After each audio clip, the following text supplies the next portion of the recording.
Going to be a video. You ready? Are you on? Okay, this video is about how do you start with nothing. Let's say you don't even have a real estate license, or you may have a real estate license, but the point is you don't have any money. And of course today we're seeing a lot of that. Well, this is really about how I started. But if a person doesn't have a real estate license, but his brother or his sister or whatever it is wants to sell their home, I can legally pay a referral fee, which could be a lot of money, because it doesn't matter. I could pay you through the books for marketing services, okay? And that's fair, because you're going to help me with the deal. You're going to, if there are documents, you will deliver them, you do all kinds of stuff marketing-wise. So the point is you will make money. That's what's important. You've got to be able to work with the broker and understand where the relationship is going. For example, let's say I make a deal and you make, let's say I make $10,000. The question is, let's pass this around and keep it. Be sure you keep one of these. This is the agreement you would have with another agent or another broker, or what happens if you make just X amount of dollars? How are you going to split? And in fairness to everybody, here you are, honey, pass that around. In fairness to everybody, it really depends on how much work is going to be in the deal, right? You get a contracting job and you're going to put in that lawn, but you don't know what's under that lawn. You might have bricks you have to remove. You don't know. So we got to see how much work is involved. Okay? And so everybody's got to play fair and not get greedy. Because as the Buddhists say, greed is the source of all suffering. If you don't get greedy, it'll work. Bernie Madoff knew that. Remember I was talking about that sociopath? He was never greedy. He made money, but he paid people. And that's why his scam kept going. Because everybody was making money. So you don't get greedy. You make an agreement, but you got to almost make that, you make it as best you can in the beginning, but it's got to change, because you don't know what's going to happen. It could be hell. And keep something in mind. A broker is responsible for 5 years for a lawsuit. So after you've gone and everybody's moved away, and suddenly the buyer is suing me. I'm the one who gets sued. Okay? Like you. You're the contractor. Let me tell you, you're the guy who's going to get nailed to the wall. All right? So you gotta weigh these things when you make an agreement. Okay. Let's say you come to town. This is exactly what happened to me. I had a job. It paid. I remember it said to Nicole. I was paid $75 a week. I was a chemist. All right. And I moved to California. I have nothing. Okay. I could maybe, if I had no money coming in, I could last a month or 2 months, and then I'm going to go to the park. And if you're going to go to the park, you go ask to Nicole. You ask Nicole. She's an authority on how to live in the park. Right, Nikki Wiki? Yes. All right. So, you do that. You meet people. So the first thing I did, I thought, okay, if I'm paying rent, everything goes to the rent. So rent is the wrong thing to do. So for me, I said, I'm going to manage an apartment house. That's how I did. So we started managing an apartment house. So my wife stayed home, and I went to work, and we had a baby, which was Nicole's mother. And so it begins that way. But then I'm managing the apartment house, and I'm doing a good job. Okay? So then I meet the owner.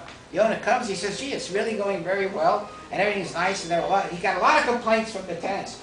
I says, well, you know, I'm managing as best I can. Then I started thinking, you know, if you don't own anything, you got a problem.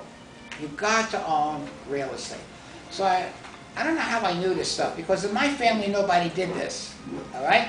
So I said, okay, can I have an interest in the apartment house, which I will pay for so much a month? Whatever it is, I'll remain the manager, and I'll pay for an interest in the apartment house.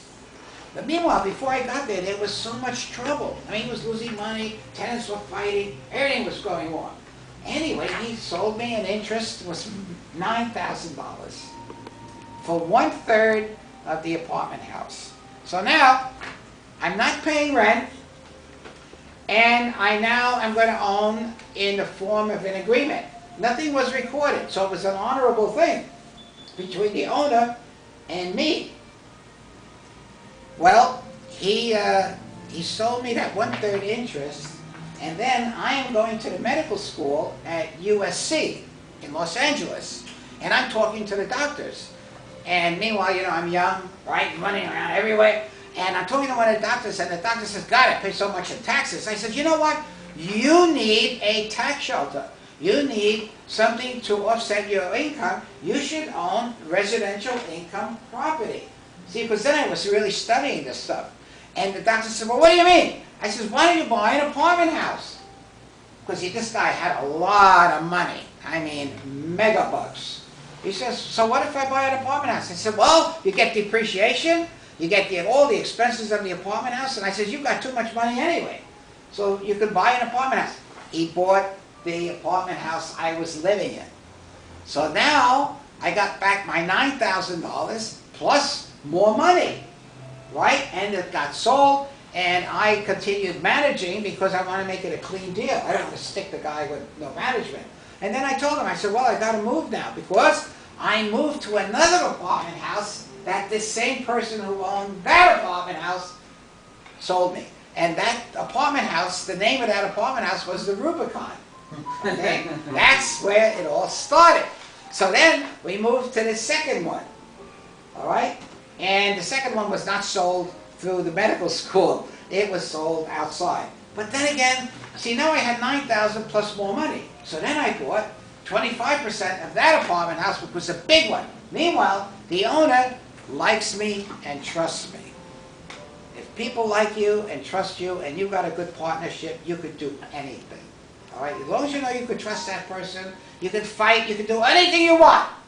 But it'll work. Okay? And that's really how I started. And then, finally, from that apartment house, my wife, and she said, oh, I'm just tired of being in an apartment house. Everybody's ringing the bell all the time. And, because once you get like 28 units, it doesn't stop. Okay? So I said, okay, we're going to buy a house. And then I told my partner, and he said, okay, Nick, no. And so I went and I bought the ugliest, most rundown house in the world in the best neighborhood that I could afford. That's how I did it. Right? That's how you can do it today.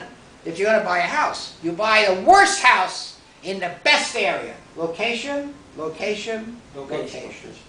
It never stops. And I fixed up that apartment house. Not the house. I fixed up the house, and it was a nightmare. Let me tell you. I used to call it the rat house. It was bad. Everything was wrong with that house. It was a slab. Slab is very bad. You can't get under there. You can't fix things. You always buy a raised foundation. It had beam ceilings, open beam ceilings. Yeah, they look nice when they were finished and fixed up. But when in the summertime it gets hot, there's no insulation. That roof is a frying pan. It's an inverted frying pan. This house was wrong with, everything was wrong with it. Okay? So I started fixing up, and I put in a swimming pool. Why? Because I was in an area that would want a swimming pool. People would want that because they had money. I sold that house without going through the whole history. I made $100,000 on one deal. And then I never stopped doing it. Okay? I stopped pyramid. Because after I made that house, then I had money. And another thing I find, after you make the first $100,000, it gets easy. It gets very easy. Because in our society, the more money you have, the easier it gets. The less money you have, the harder it is. And that's just a fact. For example, if you don't have money to pay your mortgage, right? You can't pay it. What does the bank do? They charge you a penalty. They charge you a late fee. Well, if you don't have money to pay it, why are they charging you a late fee? How the hell are you going to pay that? You see, that's why you have loan modifications today. But it's the idea. The more money you have, the easier it gets. So after $100,000, it gets very easy. Why?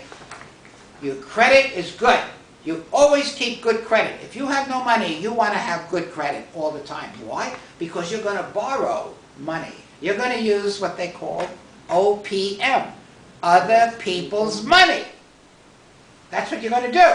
So if I have another project, I'm going to buy a house, right? I see another rundown house in a great area. I buy it. Why? Because I would live in that house. Because I see what it could be. All right? So I buy that house with the money I made, right? And I get another loan. And I fix that house up. And I rent it out. I hold it 3-4 years, maybe more. I rent it out. Now I have residential income property. It's making income every month. Maybe even if I lose a little money, it's okay. Because the market at the time was moving up. So if I lose a little money on the rent, it's okay. Because when I go to sell, that's where I'm going to make the money. Okay? What do? Let's say I had to put in $40,000 to buy this house and get the loan. Then, after it's fixed up and it's rented, I go to the bank and I refinance. Now, I've got all my money out. I have no money in that property. Okay? I'm ready to buy another one with OPM, other people's money. What does that mean? The bank gets your money, right?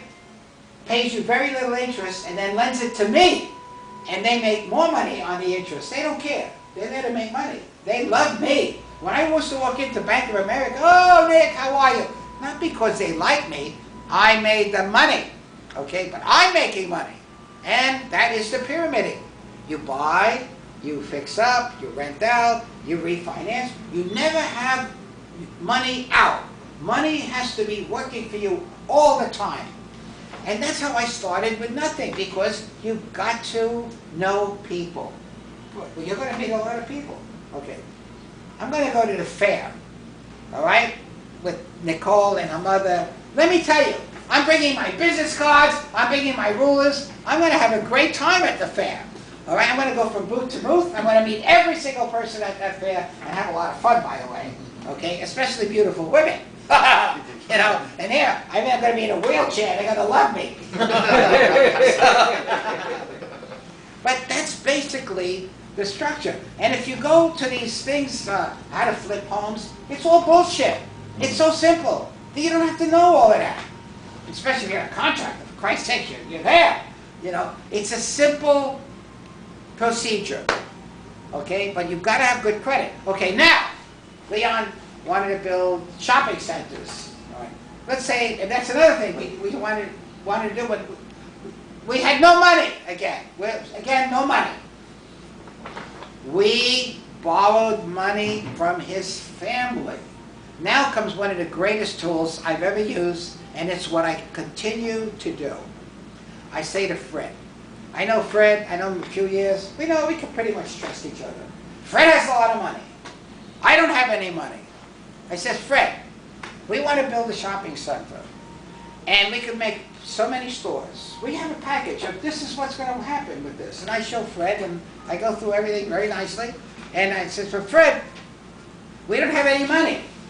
Fred says, okay, if you get my money to build a shopping center, and then go to the bank and get a loan, what do I get? So this is what we did. We used the limited partnership. The limited partnership is one of the great tools of my life. And what it did, it made me and my partner the general partners, which means we are liable. We're responsible. We get sued, not you. And you're going to just put your money in, and because we have nothing, you will get 50% of any money realized. Which means, I say to Fred, before I touch one penny, you get your money back. Nothing happens until you get your money back. The only way me and my partner will make money is if you get paid off. And after you get paid off, that what's left over, we go 50-50. And that's what we did. That's the limited partnership. And that is a wonderful, wonderful tool, and I give out samples of it and everything, because if you find the investment, the property, and that's another tape. How do you find the right deal? That's another tape. If you find the investment, let me tell you, you will never have a problem finding an investor. Because a lot of people out there have a lot of money, and they're doing nothing with it. So you got to meet people. It's very important. And then you have the limited partnership, and it protects them. And you can record the limited partnership, and this is the part you would like, Fred, because you're also Fred and you're also the investor. We record the limited partnership at the end of the deal. So me and, let's say, my partner take title, all right? You're not on title, okay, but you have a limited partnership.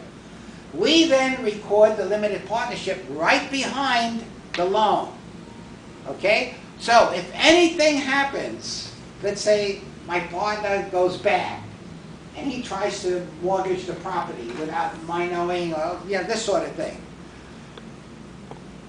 The new bank is going to look at the title report, the preliminary title, and they'll say, hey, what happened on this property here? Something's been recorded, a limited partnership, or an agreement of sale. Or we have the whole form here that you would record that says something happened on this property, and until you contact Fred, and Fred agrees, nothing is going to happen. So Fred's protected, okay, and I'm protected, because Fred will say, hey, forget you guys, you sold it, I want the whole thing. No, no, no, we have the limited partnership, and you signed it. You don't have to notarize it, but it's good. It's okay to do that. You like that, Fred? It's nice and clean, and it's simple. It's very simple. So no money, you get an investor, limited partnership. That's what you do, okay? Or no money, then you go manage an apartment house, which will drive you crazy, but when you're young, you could do that. By the way, today, managing an apartment house is very, very hard. It was easy when I did it. Everything is harder today in our economy, but that's the way it is. But that's a thing. How do you start with nothing? For example, you, Richard, you're starting, let's say, hello, Michael, you're starting. Well, you got to meet people, and you got to have business cards, right? You got to give them something that they're going to call you back on, okay? Very important. Okay. Michael, nobody came in for you, so you know. Thank you. That's the way it went. And good credit. You got to watch that credit, because at some point you're going to want to borrow money. When you borrow money, you got other people's money, OPM, right? And here's another thing. Here's another thing to put on the tape. ABC. Michael reminds me of this when he walks in. Michael's a great closer. Oh, Vi, right? Yes. Vi, you're going to meet Michael later. Michael, this is Vi, Oh, the car wash, the great closer of the world. All right? And nice meeting what you. was I saying, Paul? You remember? Yeah, he was saying. What was I? Does anybody know? Yeah, ABC. Oh, OPM. Okay, other people's money. But then the other thing is ABC. ABC, yeah. Always be closing. Always be closing. Like here's my business card. Are you ready to buy a house? That's a closing question. All right? Always be closing. Always use other people's money. Right? Okay, so I think that's the end of this tape, my dear. Okay? That should do it.